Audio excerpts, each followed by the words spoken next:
Viral di media sosial video yang memperlihatkan oknum anggota ormas pala penjual susu jahe merah di Tangerang, Banten. Dalam rekaman yang dibagikan tampak sebuah gerobak berwarna putih dalam posisi terjungkal.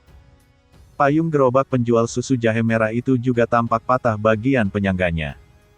Selain itu, terlihat pecahan mangkuk berserakan di lokasi kejadian.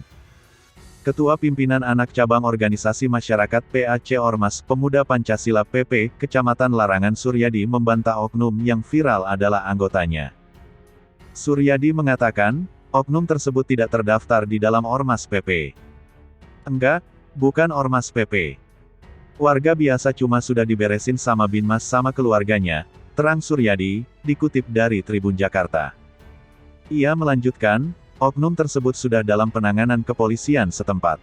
Sudah diganti gelasnya yang pecah. Itu warga biasa, makanya bawa-bawa ormas, tutur Suryadi. Kapolsek Ciledug, Kompol Poltar El Gaul membenarkan pelaku bukanlah anggota ormas.